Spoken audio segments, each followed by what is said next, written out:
Aujourd'hui, je t'offre un impromptu, chère auditrice. Tu vas venir dans ma tête, dans mon corps, dans mon cœur, dans mon esprit, le temps de cet épisode 25 de mon podcast Déprogrammons-nous, ça urge. Pourquoi je t'invite à me visiter? Tout simplement parce que je ne veux pas te convaincre, Anne. Je souhaite seulement t'inspirer, te donner envie dans chacun des épisodes de ce podcast. Alors aujourd'hui, je me dévoile un peu pour te faciliter la tâche. Bienvenue dans le podcast Déprogrammons-nous, ça urge avec Elisabeth Taringui, mentor, coach en transformation consciente depuis plus de 20 ans. Tu cherches à reprendre les rênes de ta vie après une épreuve douloureuse. Tu as décidé qu'il était temps pour toi de prendre ta place, de t'affirmer et d'enfin créer la réalité que tu mérites. Eh bien, tu es au bon endroit. Mon nom est Elisabeth Taringui et je crée la vie de mes rêves en conscience depuis plus de 30 ans. En plus de 20 ans, j'ai aidé des milliers de femmes à booster leur sécurité intérieure, à redevenir confiantes, visibles, inarrêtables. Avec ce podcast Déprogrammons-nous, ça urge, je t'aide à te libérer de tes conditionnements physiques, mentaux, émotionnels, spirituels pour quitter le manque et vivre enfin dans la joie et l'abondance. J'ai vraiment à cœur que tu entres dans ce cercle de transformation à ton tour. Tu vas enfin comprendre comment tu fonctionnes et les conséquences que ça implique. Tu vas pouvoir modifier tes fonctionnements conscients et inconscients pour redevenir pleine réalisatrice et actrice de ta vie. Bonjour et bienvenue dans l'épisode 25 de mon podcast Déprogrammons-nous, ça urge. Il y a quoi dans ma tête? Je t'avoue qu'en ce moment, il n'y a pas grand-chose. Comme tu le sais sûrement, si tu me suis, si ce n'est pas encore le cas, abonne-toi maintenant à mon podcast pour ne rater aucun épisode et gagner des cadeaux réservés à mes abonnés. Je reprends. Comme tu le sais sûrement, si tu me suis, 2024 a été une année d'épreuves en cascade. On va dire surtout les 6 premiers mois. Et donc, pendant ces 6 premiers mois de 2024, mon cerveau a cherché des solutions aux fuites financières énormes, aux escroqueries en affaires, etc. Mon mental, il a aussi cherché quelles leçons tirer de ces mésaventures. Bien sûr, j'ai compris que je devais m'extirper du conditionnement qui me bloquait encore.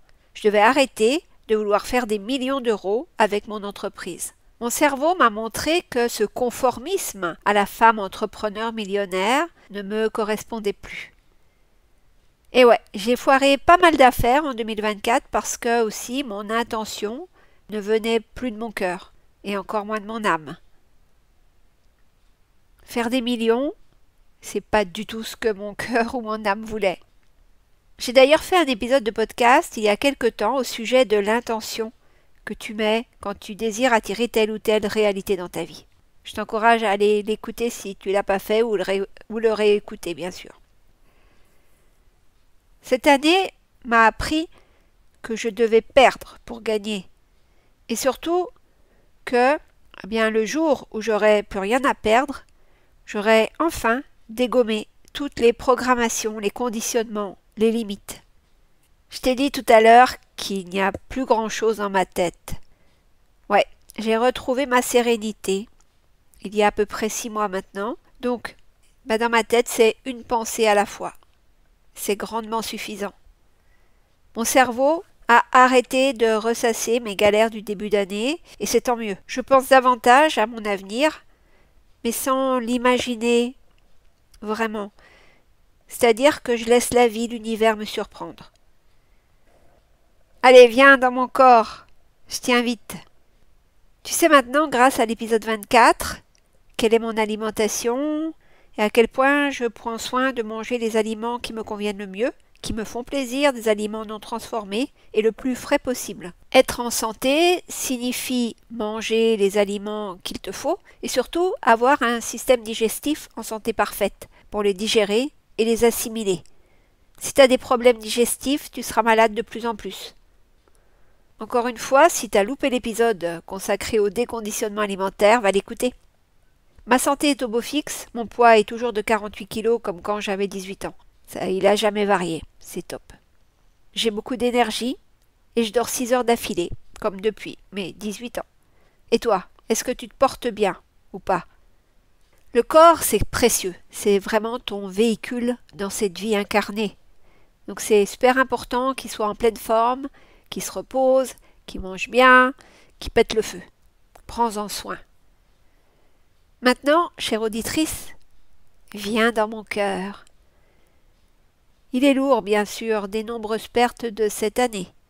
Et oui, mes galères financières ont fait le vide autour de moi. Les lâches, ceux qui ont eu tellement peur que je leur demande de l'argent, ont quitté mon sillage. Alors certains jours, j'en suis follement heureuse. Bon débarras. Et d'autres jours, je me sens plus seule que jamais. Cette solitude, elle est forcément aussi accentuée par le fait que j'ai perdu ma maman il y a 35 ans. Et ma maman est morte pratiquement un mois avant son anniversaire. Un mois avant ses 58 ans. Et franchement, cette année, tu vois, j'en ai les larmes aux yeux. Parce que cette année, j'ai vraiment cru que moi aussi, je n'arriverais pas à cet anniversaire de mes 58 ans. Tu vois, ma mère a toujours vécu des difficultés financières. Mon père et ma mère avaient des revenus modestes et mon père n'était pas du tout entrepreneur dans l'âme. Donc toutes les perspectives, toutes les solutions innovantes que ma maman lui proposait, il les rejetait. Et à cette époque, ma maman allait dans le sens de son époux. Il y avait déjà assez d'emmerdes entre eux. Elle n'allait pas en rajouter en essayant des choses auxquelles il était fortement opposé. Donc j'ai vu ma maman compter tout le temps. Et cette année, quand moi qui avais une vie florissante depuis plus de 20 ans, quand j'ai commencé à me casser la gueule au plan financier, franchement, quand je te dis que mon mental y cherchait pourquoi je vivais ça, moi qui avais des clients, qui savaient en avoir et qui là mettaient les bouchées doubles pour faire encore plus d'argent, je comprenais pas ce qui arrivait. Je comprenais pas aussi que mes partenaires étaient aussi merdiques, mes partenaires d'affaires bien sûr. Et du coup, il y a eu un moment où j'ai revu ma maman devant son livre de comptes, tu vois, en train de faire ses comptes, en train d'essayer de faire au mieux pour satisfaire aussi à tout ce dont j'avais besoin, faire mes études, etc., m'habiller, machin truc.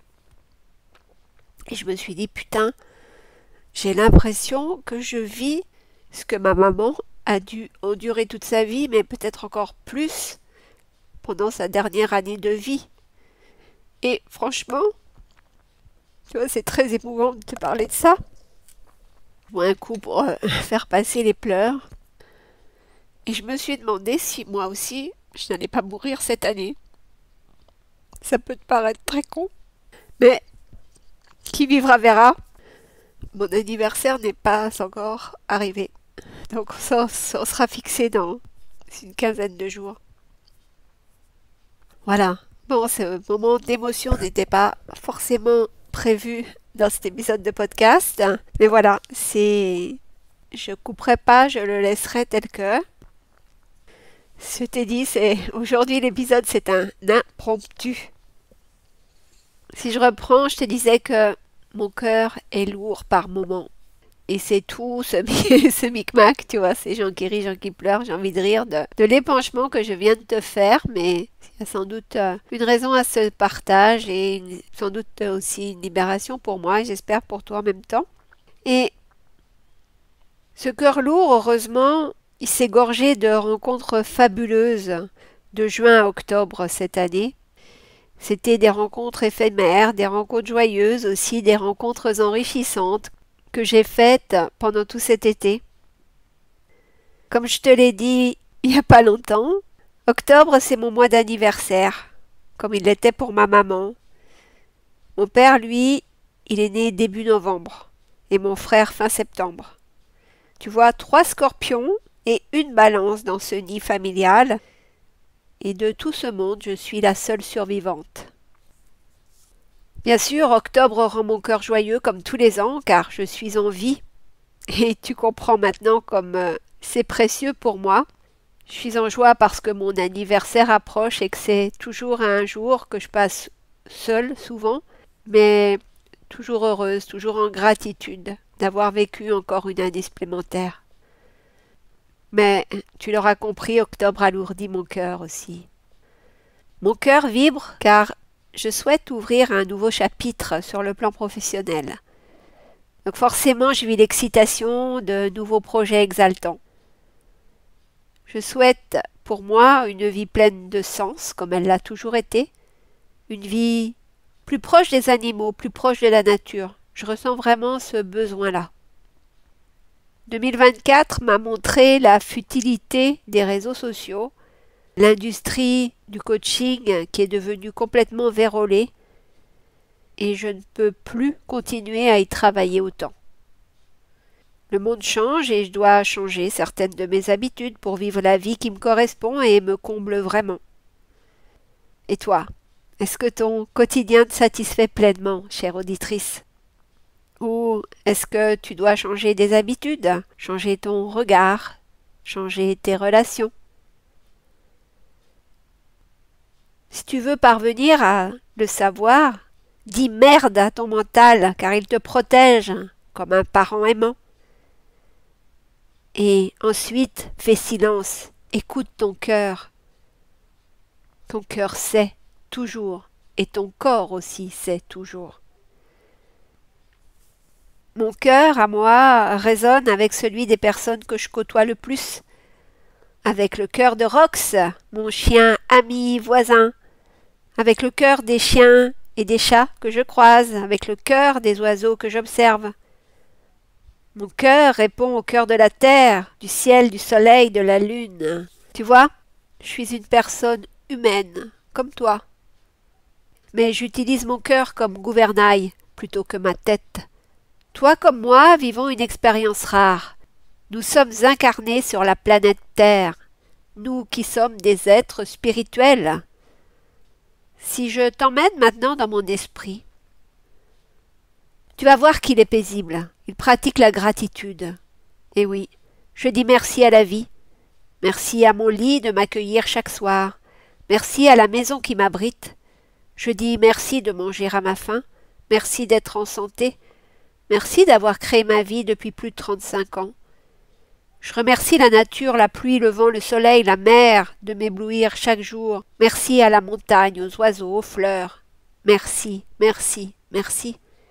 Merci à toi, chère auditrice, de m'écouter. Merci à toi de faire ton miel de ce que je te transmets et de vivre ta vie du mieux possible. Cet épisode de mon podcast Déprogrammons-nous, ça urge et court, car je le souhaite intime et le plus simple possible. Pourquoi? Parce que la vie est simple, mais nous sommes expertes pour la complexifier. Si je te refais le tour de mes 4 C, mental, corps, cœur, esprit, tu vois qu'après beaucoup de tourments et de souffrances pendant les 6 premiers mois de 2024, mon mental s'est calmé et permet à la sérénité d'y revivre. Spoiler alerte, je te rappelle que tu crées tes propres souffrances et que c'est plus exactement ton mental qui les crée. Pour retrouver la sérénité, il est important d'accepter cet état de fait et de changer ta perception de la réalité. Tout est illusion, alors tu peux changer ta perception de qui tu es, des autres, des situations. Tu as vu que ma tête est vide, sereine, parce que j'ai choisi de suivre mon cœur. Mon cœur, lui, il vit au présent, raison pour laquelle le suivre empêche mon mental de ruminer mes aventures passées ou d'avoir peur du futur que je suis en train de construire. En étant dans le cœur, je cherche aujourd'hui à t'inspirer par qui je suis profondément. Mon corps a des habitudes alimentaires particulières, une hygiène de vie et ne fait qu'une seule chose à la fois. Tu te centres en ne faisant qu'une seule chose à la fois. Si tu regardes tes mails en mangeant, tu fais plusieurs choses à la fois et tu contribues à tes souffrances. En ayant de la gratitude, je remercie certes, mais je sens aussi tout au fond de moi que rien n'est grave, puisque tout change tout le temps. Tu te souviens de mon épisode de podcast sur l'impermanence? Va l'écouter si t'as oublié. Finalement, aujourd'hui, mon message est que, pendant des décennies, j'ai voulu changer le monde. Et c'est vrai que mon monde est bien meilleur que celui de 99% des gens. Mais cette année, je sens au plus profond de moi que je ne suis pas là pour changer le monde, changer ton monde, chère auditrice. Je suis sur cette planète Terre, moi, l'être spirituel incarné, je suis là pour changer moi-même. C'est juste ça. Je dirais même que je suis là pour me retrouver, retrouver ma véritable nature, retrouver ma nature profonde. Se déprogrammer finalement, c'est justement ça, ôter tout ce qui ne me sert pas. Et toi, tu es là pourquoi? Si je t'inspire, si tu veux t'entraîner à vivre comme je le fais, je t'invite à faire un exercice. Fais cet exercice aussi souvent que tu le pourras. D'ailleurs, tu peux commencer dès demain. À ton réveil, dis-toi que c'est ta dernière journée à vivre sur Terre. Alors là, je pense que tu vois que la perspective de ne vivre plus qu'une journée va forcément influencer tes choix, tes décisions, tes comportements, tes attitudes, tes actions. Non, tu crois pas? Si tu as envie de me dire comment tu auras vécu cet exercice, ce qu'il change en toi, écris-moi un email à elisabeth@abondancejoie.com. Je remets mon adresse mail en description de cet épisode. Allez, on se dit à la semaine prochaine. D'ici là, rappelle-toi, tout est possible tout le temps dans la joie et l'abondance.